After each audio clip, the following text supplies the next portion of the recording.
plans and stuff. Hi, we're live. We are giving this another shot.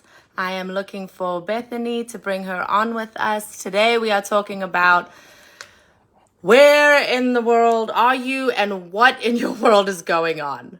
When we came up with the title, it was kind of just, it was funny because we were just like, you know, that statement of like, what in the world is going on? So I want to know, we want to know, Bethany and I, what in your world is going on? Where are you? What is happening? What is the season you feel like you are in? Where does God have you? Good, bad, ugly, all of it. I think we all have stories to share that go along with where God has us.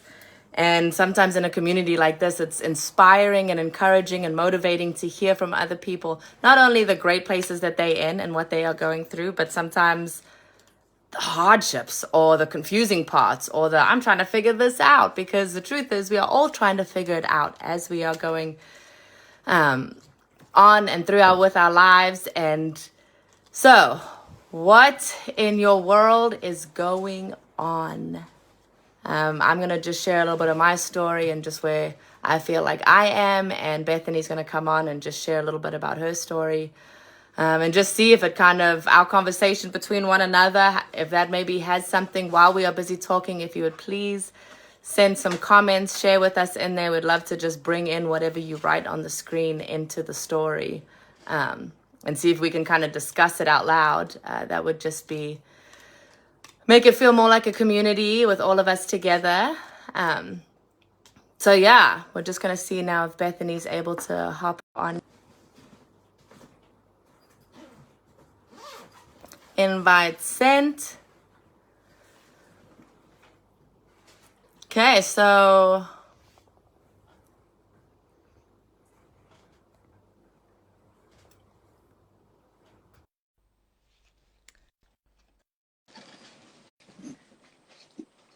tell us where you are tuning in from when you get on here. And welcome, Bethany.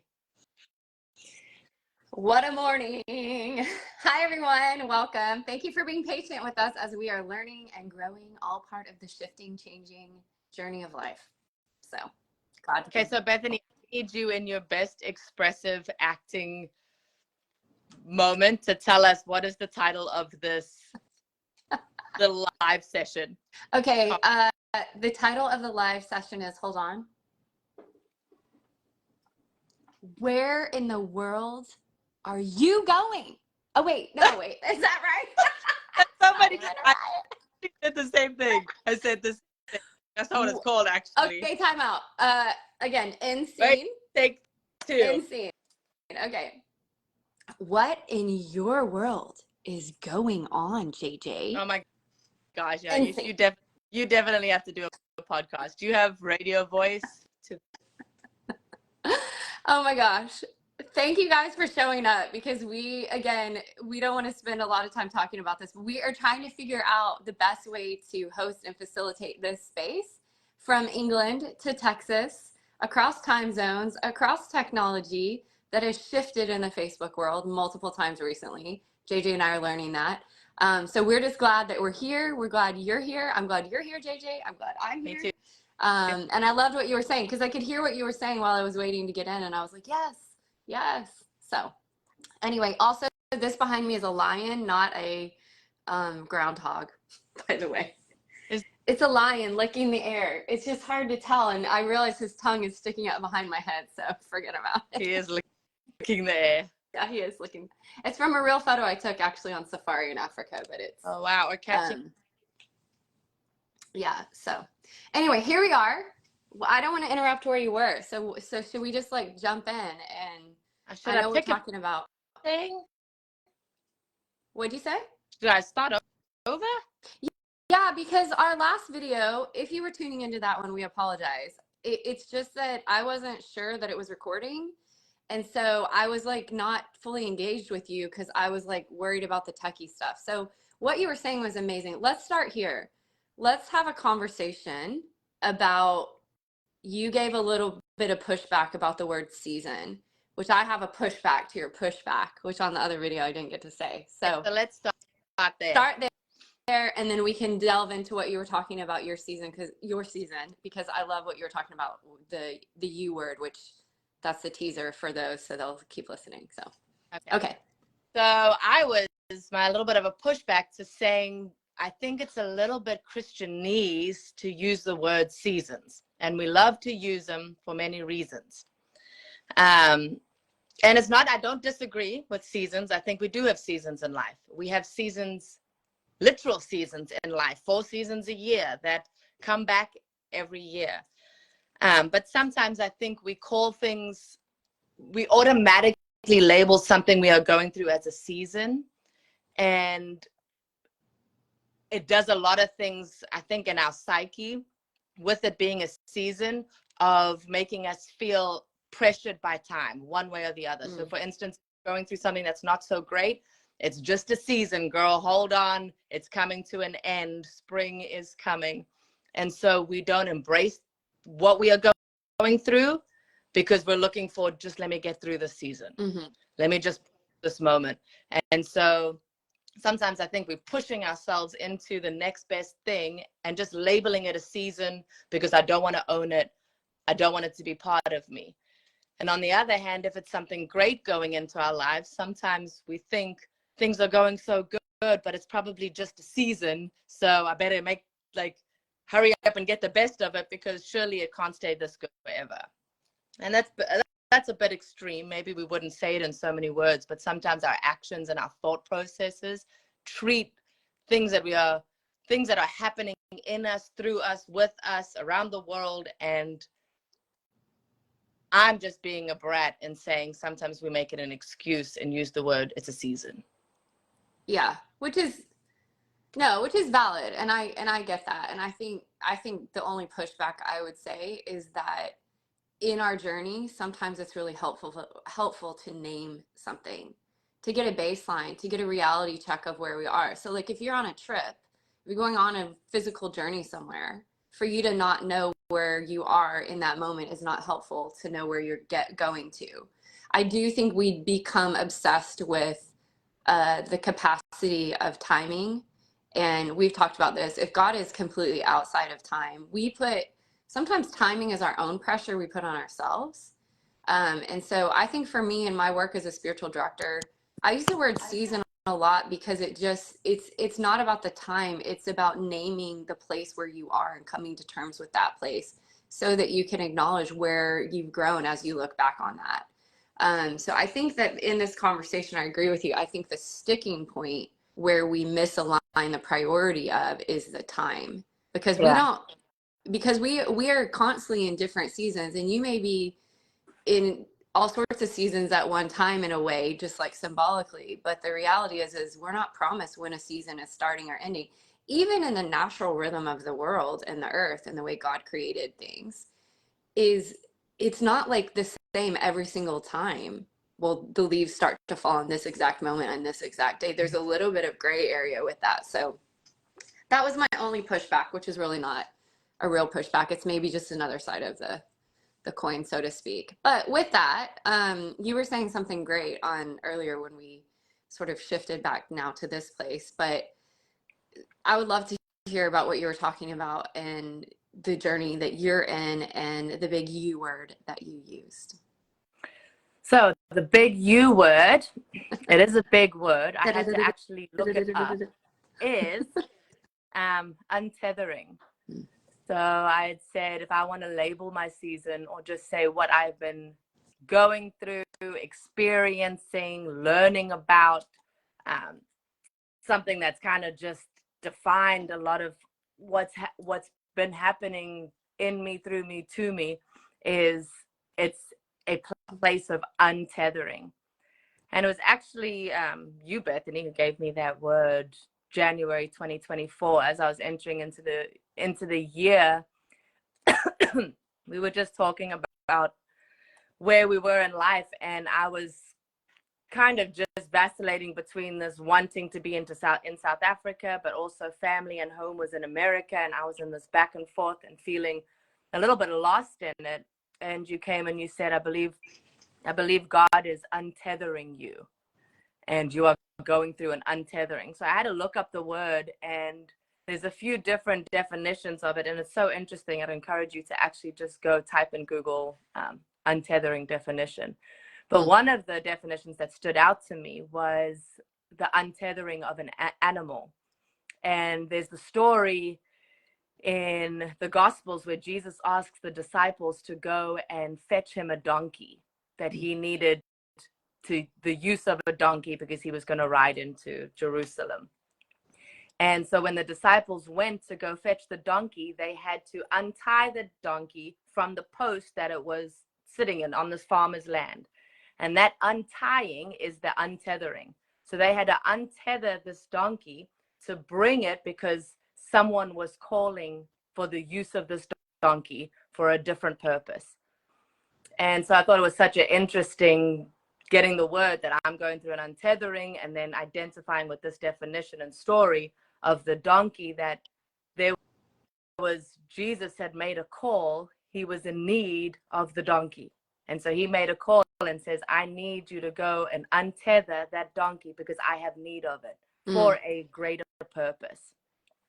And so that's kind of been what really I stepped into the whole year of 2024, was a physical untethering. I had come back from South Africa, back to America, and I started to just, what's interesting about an untethering, when you're untying from something, you're kind of leaving, it's like a leaving or being taken away from the known, getting untied from everything you were used to, comfortable with, things that you knew. And it can feel like a whole bunch of emotions, sometimes like loss or desperation or confusion or separation or just emptiness, or like, am I losing everything that I thought I was and everything I thought I had and what I knew? And why is it all coming to an end? Because in my life, and maybe even in the donkey's life, we didn't know where we were going. We didn't know what the next use of us was. All I knew was everything I did know felt like it was crumbling or being shifted and taken from me. And so the word untethering was so important for me in that season, because the understanding that word helped me identify it wasn't a loss, it was a shift. It wasn't a being taken from, it was a being taken to. So it helped me just realize that I don't know what the next picture looks like exactly. So I went back to America, and it was like everything from my car to my houses to some relationships to just different things that just felt like they were just not there anymore. Like, okay, I had no car. I still have no car. And feeling like I needed to get rid of some of my properties, which have been such a strength to me financially in my travels back and forth. And so it was hard going through it. I was having to get rid of clothes and things I'd collected and my stuff. Like, we get so attached to stuff, and I was losing it all.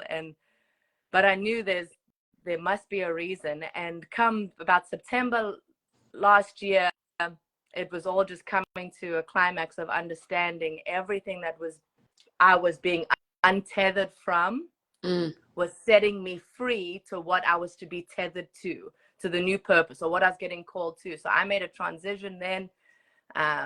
Earlier in the year, I had met my husband, Brad, and we had been developing a relationship. We weren't married yet.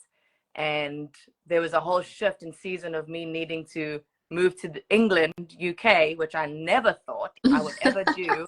And except for the fact that I had untethered from everything I did know, everything I did expect my next step to be, and just let it all go, I was all of a sudden, God prepared for whatever needed to come. And it was a husband and a new continent and country to live in, and a kind of a brand new life. Nothing lost of who I am, but a brand new life and entrance of something new that I was going to come into. So, Bethany. And now what that resulted in case it wasn't clear for those listening, is that in January of 24, JJ had this word, and by February of 25, she was married and living in England with her new husband. a lot can happen in a year. I had somebody say that to me one time, and JJ's latest testimony is a testimony of God can move in the, what do we talk? We talk about, I read something the other day. Somebody said to me, actually, God takes a long time to do something suddenly. Yeah, you said that to me too the other day. It was so good. As a friend of mine said that one of her mentors told her that, and I was like, oh my gosh, that has been your journey. But the key in that is the untethering. And when you were talking about untethering, I was thinking about an anchor. Like an anchor's still attached to the moving ship, but it's got to re-anchor in a place. It's pulled up so that it can be free to go again. If the anchor stayed rooted in that place that it's comfortable in what it knows and all the moss and the, I guess moss doesn't grow at the bottom of the ocean, maybe it does, whatever. But all the stuff that's around it at the bottom of the ocean, if it doesn't pull up, it can't be free to go and re-anchor in that new place. Yeah. And I love that metaphor, the analogy. I mean, it's not really a metaphor, it's just truth from scripture about when Jesus went, you know, the tethering of the donkey and the untethering, but it was for a greater purpose. And yeah, that's encouraging to hear. I think from my side, I don't know. I've been thinking a little bit about this, knowing we were going to have this conversation. And I feel like for me, like when we were talking about seasons being, we can kind of become addicted to the timing of it, of like, oh, I'm just going to get through this season because it's been really long, or oh, this season is really short, I have to maximize every single opportunity, which Yeah. you and I have both done together in our travels in Cape Town, for example. Yeah, I feel like I've been on a journey where I've been in I've been in a building season, and I've been in a waiting season over and over and over and over and over and over and over again. Um, and being in my early 40s, I look at sort of these stories in the Bible where God takes 40 years to do something. You know, Moses is in the wilderness for 40 years. And I think in our modern day, we're not very good at waiting. We're not good at patience. We're not good at seeing the purpose in the delay. But if I've learned anything in my life, it's that there's strength that comes through waiting. And every single time I try to step outside of the box and do it my way, I'm quickly reminded that it's not the best way. It's like we can, I feel like I don't know, I guess I'm just saying I feel like I'm in this place of like I have to constantly submit and be like, God, I don't want to get ahead of you. And I don't want to trick myself into believing that I'm not trying to get ahead of you when really I'm getting impatient again. And so I'm going to go and try to figure out how to bring solution to my life in that way. Whether it's in my ministry, I'm kind of in a rebuilding season with my ministry, and like, what's the Lord doing with that? He's restructuring the how I do ministry.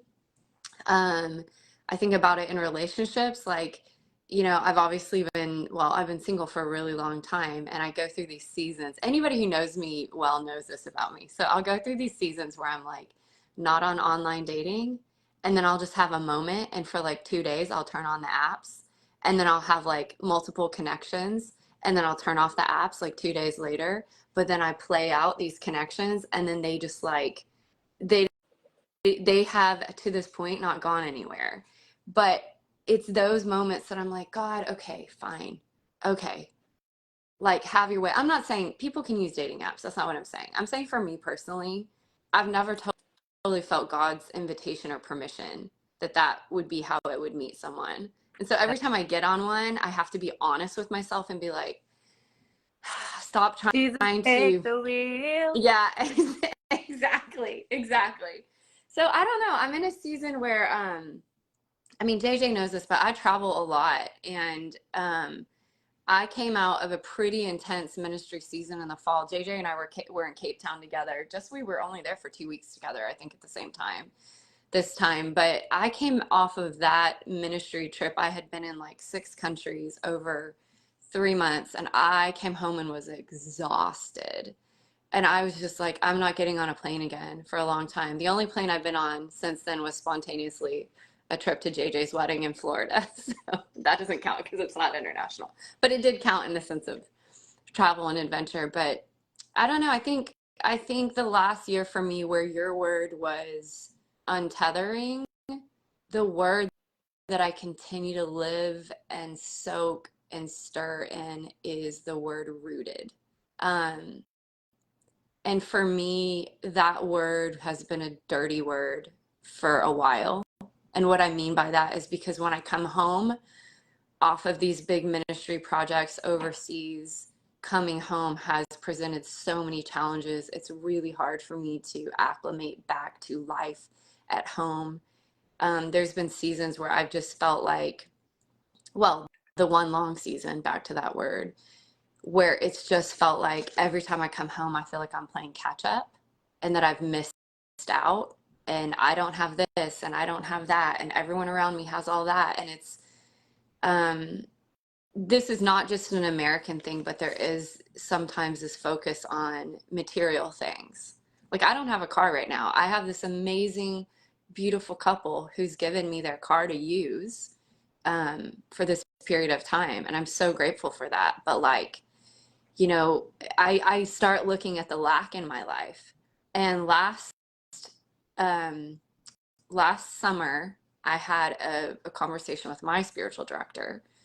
And I was on this journey. I was trying to discern some big decisions. I was trying to discern, am I going to do some projects back in Europe or in Africa and all this stuff? And I began a word search in scripture and I started saying, God, why did you stop Paul? There's certain scriptures, I think it's in Acts 16, where Paul is literally stopped from going into places. And I began to do this research of like, why did you stop him?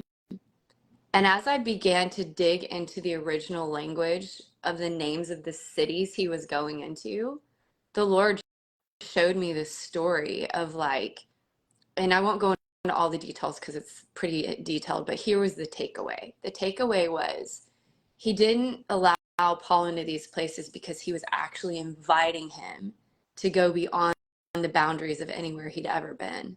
And this word beyond and this word rooted for me have been in this like juxtaposition with each other for the last almost year. And I say that because on one hand, I feel like God is just stretching me beyond my own capacity. I had a friend who said he's taking you off the map in this season.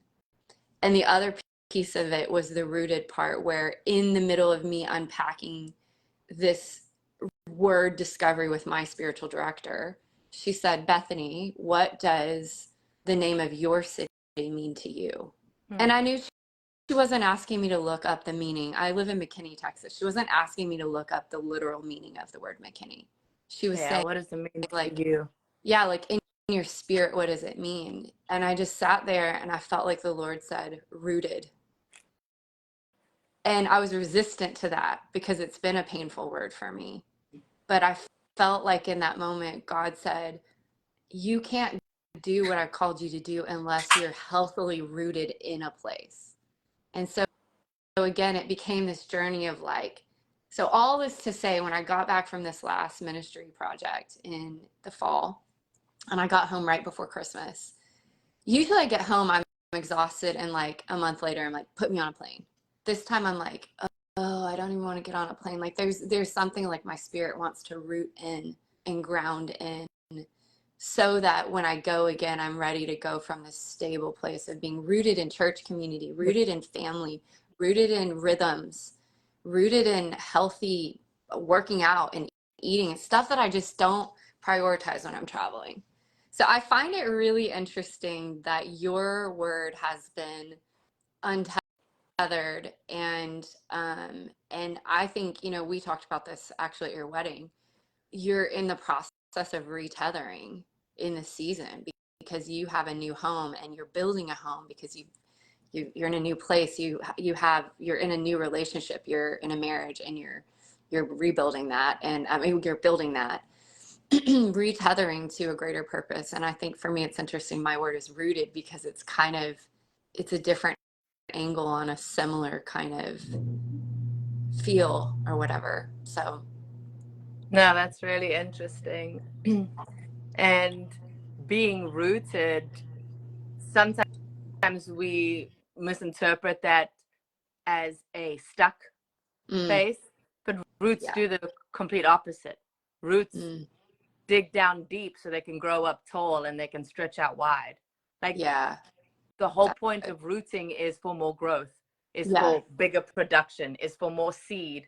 And more seed means more scattering and more touching more places. So like the very rooting is to say, hey, I'm digging down because I need a water source, because what's about to unleash from this production of a growth is going to be far reaching and further beyond the boundaries of where I've ever reached before.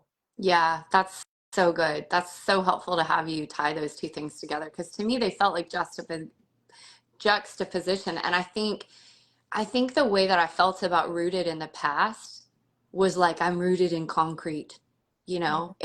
It wasn't this like I'm rooted in the earth and in the soil and the nutrients and the water and like reaching for that life source of water. Like that is a very different picture than being like you're planted and you can't move and it makes you feel claustrophobic and like so I love that you're rooted to stretch out and reach so that you can grow tall and branch out and be expansive. Yeah. So yeah, which is yeah, two. It's interesting. It's like two different pictures for a similar journey with the Lord, and obviously different circumstances between you and I. But I imagine there's people even watching now who can relate to at some level to some of the stuff that we're talking about, and you know, Yeah.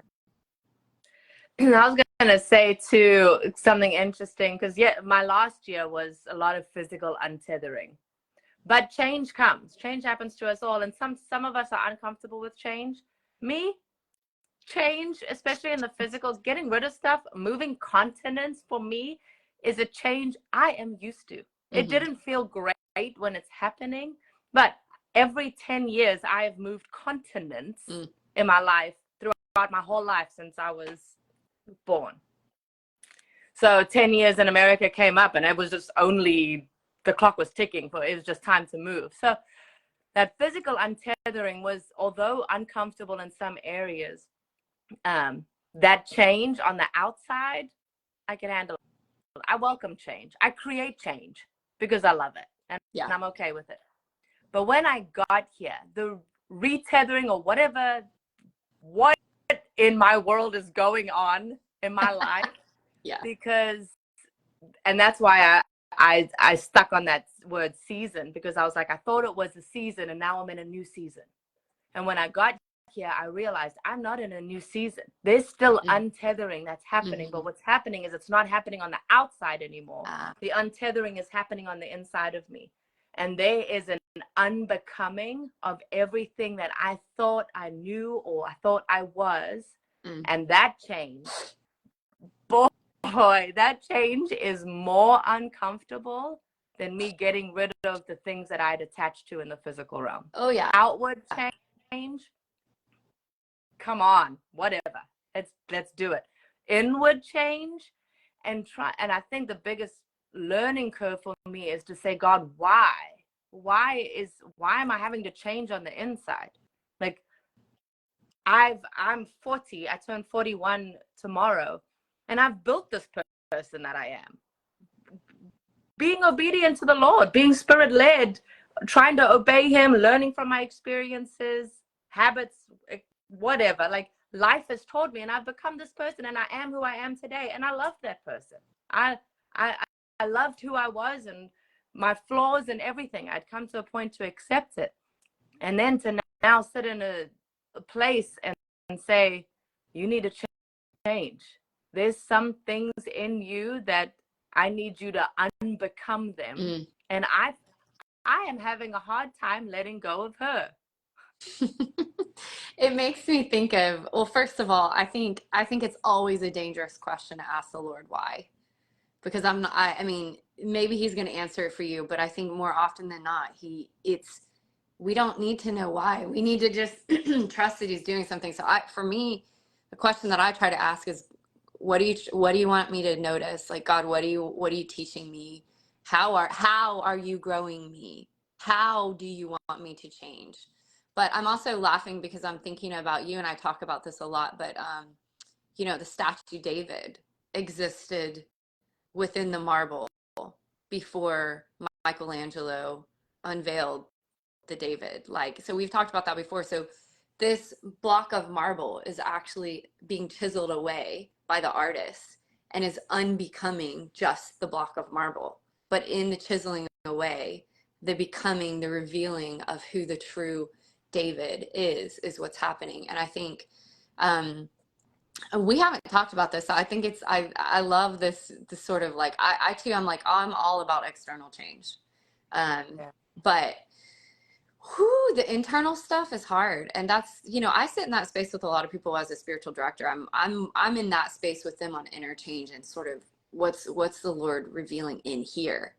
That is not an easy journey, but it's a beautiful one when you just submit to the Lord's leading and carving out and chipping and chiseling away. It's not painless. It's not Yeah. comfortable. I've already talked about that. It's sort of like, hey, I actually like who I am. What are you doing here? And he's like, yeah, I'm just trying to make you more like me, is ultimately what it's about. Yeah. So for you to become everything you are meant to be, you have to unbecome everything you were never meant to be. And those are the attachments.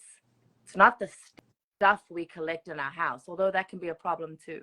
But there's stuff we collect in here, stuff we collect here that we need to untether from, release ourselves from, so that we could find freedom to move in a different obedient direction. So often we think we're having to attain more things, more knowledge, more learning, more skills, read the Bible more, better relationships, because I've got to become more of something. But really the true essence of becoming more is just unbecoming the baggage that you didn't even know you were carrying, that you didn't know was attached to you. Experiences in life that have tried to form you. But what's happened is it's formed your soul.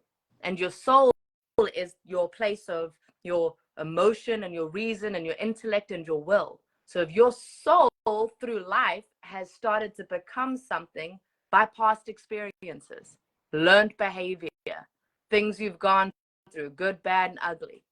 And so that's the person that that's grown. The spirit man was always whole. He was always everything he was meant to be. And so now we come to when we're older in life, no wonder he says have childlike faith, or to be like a child to enter the kingdom of God. Because when we get older, all of a sudden we have this dichotomy and frustration between soul and spirit. Yeah. And now our soul, that is a collection of my emotions and my will and my experiences and my learned ability and my knowledge and my wisdom, is now battling this person that's grown into a giant, is now battling this one that was perfectly made in, like your point, in his image and in his likeness. And there's this clash of two sides of me, and it's not two sides, they're all you. I get that, but there's like this.